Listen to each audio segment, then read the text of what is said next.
ಮಹಿಳಾ ಮತ್ತು ಮಕ್ಕಳ ಅಭಿವೃದ್ಧಿ ಇಲಾಖೆ 2025ನೇ ಸಾಲಿಗೆ ಮತ್ತೊಂದು ಮಹತ್ವದ ಅಧಿಸೂಚನೆಯನ್ನ ಬಿಡುಗಡೆ ಮಾಡಿದ್ದು, ಅಂಗನವಾಡಿ ಶಿಕ್ಷಕಿ ಮತ್ತು ಸಹಾಯಕಿ ಹುದ್ದೆಗಳ ಭರ್ತಿಗೆ ಅರ್ಜಿಯನ್ನ ಆಹ್ವಾನಿಸಿದೆ. ಇದು ದಕ್ಷಿಣ ಕನ್ನಡ ಜಿಲ್ಲೆಯ ಮಹಿಳಾ ಮತ್ತು ಮಕ್ಕಳ ಅಭಿವೃದ್ಧಿ ಇಲಾಖೆ ಹೊರಡಿಸಿರುವಂತಹ ನೋಟಿಫಿಕೇಶನ್ ಆಗಿದ್ದು, ದಕ್ಷಿಣ ಕನ್ನಡ ಜಿಲ್ಲೆಯ ವ್ಯಾಪ್ತಿಯಲ್ಲಿ ಬರುವಂತಹ ಅಂಗನವಾಡಿ ಕೇಂದ್ರಗಳಲ್ಲಿ ಖಾಲಿ ಇರುವಂತಹ ಅಂಗನವಾಡಿ ಶಿಕ್ಷಕಿ ಮತ್ತು ಸಹಾಯಕಿ ಹುದ್ದೆಗಳನ್ನ ಭರ್ತಿ ಮಾಡಿಕೊಳ್ಳಲಾಗ್ತಾ ಇದೆ.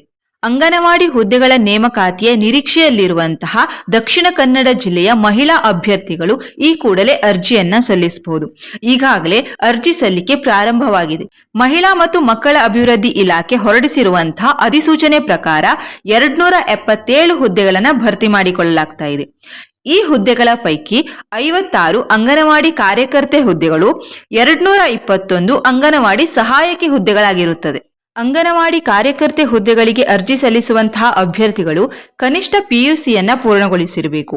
ಹಾಗೆ 10ನೇ ತರಗತಿಯಲ್ಲಿ ಕನ್ನಡ ಭಾಷೆ ಕಡ್ಡಾಯವಾಗಿರುತ್ತದೆ. ಮತ್ತು ಅಂಗನವಾಡಿ ಸಹಾಯಕಿ ಹುದ್ದೆಗಳಿಗೆ ಅರ್ಜಿ ಸಲ್ಲಿಸುವಂತಹ ಅಭ್ಯರ್ಥಿಗಳು ಕನಿಷ್ಠ 10ನೇ ತರಗತಿಯನ್ನ ಪೂರ್ಣಗೊಳಿಸಿರಬೇಕು. 19ರಿಂದ 35 ವರ್ಷದ ವಯೋಮಿತಿ ಹೊಂದಿರುವಂತಹ ಮಹಿಳಾ ಅಭ್ಯರ್ಥಿಗಳು ಈ ಹುದ್ದೆಗಳಿಗೆ ಅರ್ಜಿಯನ್ನ ಸಲ್ಲಿಸಬಹುದು. ಅರ್ಜಿ ಸಲ್ಲಿಸಲು ಅಭ್ಯರ್ಥಿಗಳಿಗೆ ಯಾವುದೇ ರೀತಿಯಾದಂತಹ ಅರ್ಜಿ ಶುಲ್ಕವನ್ನ ನಿಗದಿಪಡಿಸಿಲ್ಲ.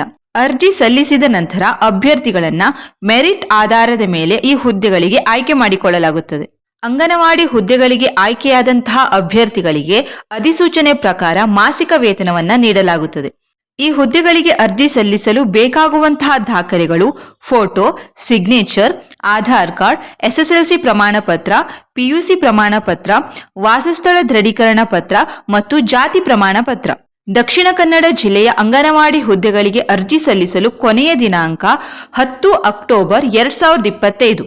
ಈ ಹುದ್ದೆಗಳಿಗೆ ಅರ್ಜಿ ಸಲ್ಲಿಸಲು ಆಸಕ್ತಿ ಇರುವಂತಹ ಅರ್ಹ ಅಭ್ಯರ್ಥಿಗಳು ಮಹಿಳಾ ಮತ್ತು ಮಕ್ಕಳ ಅಭಿವೃದ್ಧಿ ಇಲಾಖೆಯ ಅಧಿಕೃತ ವೆಬ್ಸೈಟ್ಗೆ ಭೇಟಿ ನೀಡಿ.